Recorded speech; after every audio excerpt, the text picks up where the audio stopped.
Hello guys, welcome back. Now we can generate API keys to authenticate to the Amazon Bedrock API. I was looking for this feature quite some time and I was thinking why Amazon is not creating this functionality, because all other providers have this functionality by just generating the API keys to authenticate and have call into the LLMs. Finally it's there, and this is the documentation which they have provided, and there is also a blog post associated with it. I will provide the link in the description, but in this video what I'm trying to do is show you the flow of how to get access until making the API calls. You can see here on the beginning you need to have an AWS account. That's for sure, we need it, right?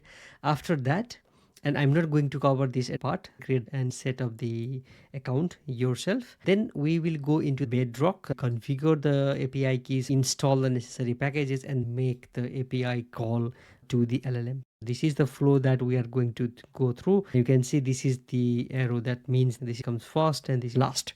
Let's get started. There is this code in my GitHub. You can clone this. I will show you step by step what you should do in order to clone this repository. But first, let's go into the AWS console. Here we go into the Amazon Bedrock.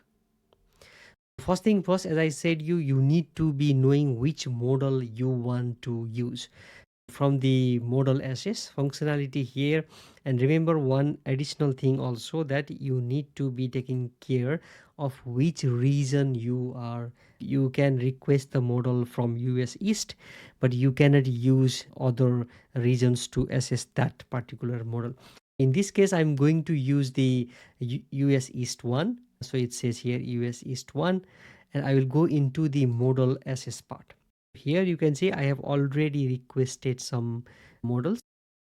I'm going to use Claude 3.5 Sonnet in this example. It's already granted, but for you, for example, just to give you an example, if you want to go with this Nova Pro or some other models, you need to first go into this model access part, modify things, and you need to of course click this.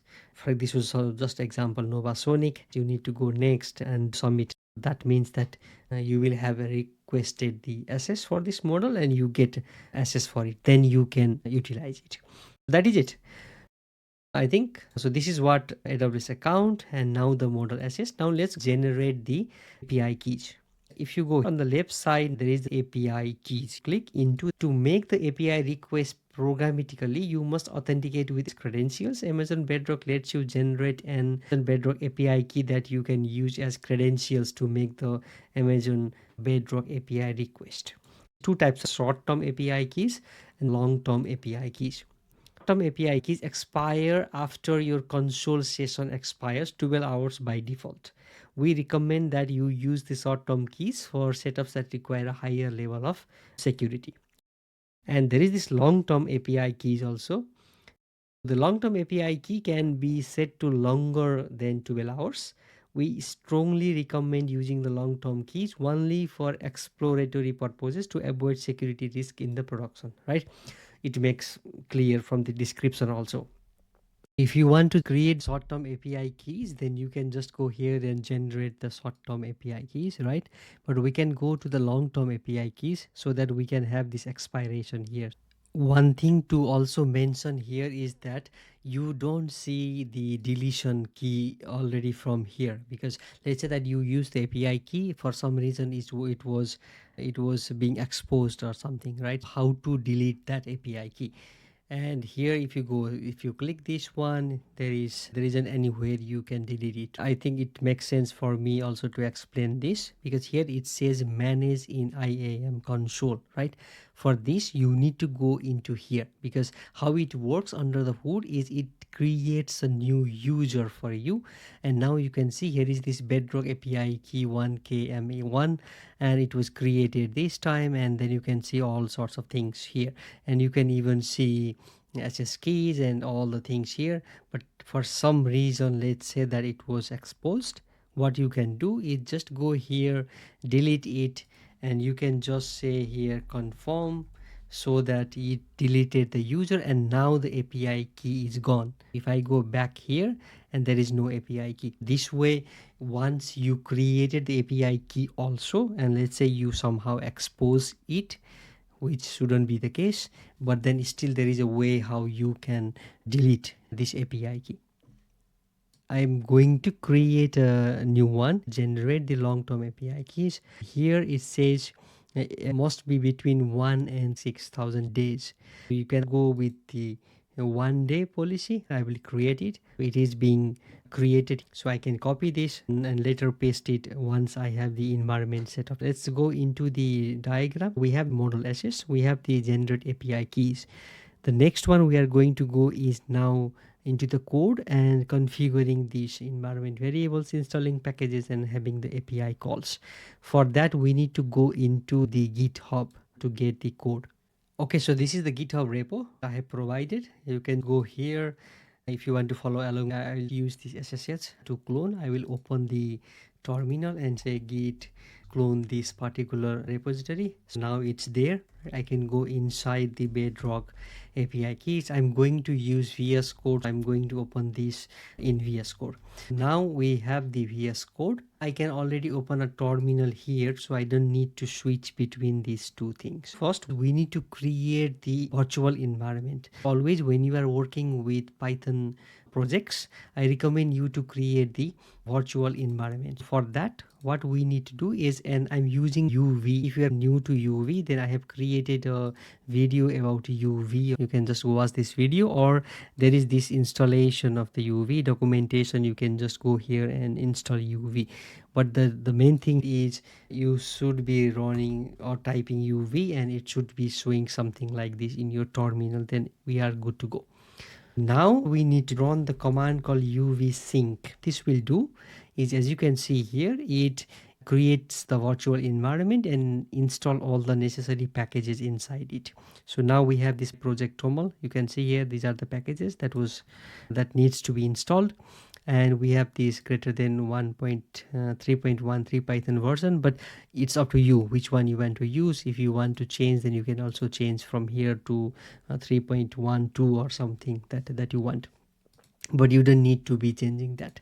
The main reason is we are using UV and we don't need to create or let's say activate the virtual environment, because whenever we run the UV, it is going to be using the virtual environment to run our Python file. So now we need to paste the API keys into this example env. We need to be copying this to .env because that's how we need to provide the API keys. I need to paste the API keys here. I will go into the UI, copy the API key, go back here and to Control V. Now I have provided the environment variables. Now we have our API keys. Next, we go into this using Bedrock SDK py file. So here we are just importing the Boto3. This is what we import the .env files. Here we are creating a client, Bedrock client. So we are passing the Boto3 name Bedrock client. And this is the thing that I was mentioning you before. You should have the same region where you created the API keys. Otherwise it will not work. And next thing is you need to provide the model ID and the messages. And then here there is a role, user, content, and here is the text that you want to provide to the LLM. And there is the response client converts, and here you pass the model ID and the message, and then there is the response here. But one thing before I run this file is it might be confusing for you from where you get this model ID, because it was also confusing for me. Here you can go to the model catalog. There are all the models. I'm going to use the Anthropic 3.5 Sonnet. If you scroll down, here is the Anthropic 3.5 Sonnet. First, you need access to this. Go inside, get the model ID, copy and paste it here. That is the model ID there, right? I will save this file, and then now I will, if I was not using the UV and if I had the virtual environment being activated, I would just run Python 3 and the name of the file. But in this case, as I'm going to use UV, what I need to do is I need to do UV run Python 3, and then I will just say using the name of the file. So it is bedrock stk.py. Here it should reply with some answers. Say hello, how can I assist you today? Feel free to ask any question. We are passing this and getting the response from the LLM, meaning that now we successfully invoke the LLM via API keys, right? But this is with the Bedrock SDK. And now there is this using request also. You can do the same things. This is the same importing request, reading the env API keys. We should have the URL, payload is messages, and the same thing that we had before. And there should be a headers. We are passing the application JSON and the authorization key here, and getting the response from the request. So you can use whatever way it's good for you, and we can just print the response. If you want to run this again, you can run python 3, and the name of the file is using request py, right? You can run this and you will get the answer from it. Here you can see this is the answer here, but here we are just using the request, and the formatting is so that we just get the latency what it is. And then here you can see uses input tokens, output tokens, and total tokens, and so on. This is how you can query the Bedrock models using the API key. Now if I go back to do the recap, so we created the model, well, AWS account, I hope you have that. And then we have this model SS, generate the API keys, configure our environment, install necessary packages, and made the API call to the LLM. I hope now you will be using this to do the API call for assessing the LLMs from the Bedrock, which is the easiest way in my opinion. That's all I wanted to show you in this video, because I find this helpful and I just want to share this with you so that you might also find it helpful. Yeah, thanks for watching and see you in the next video.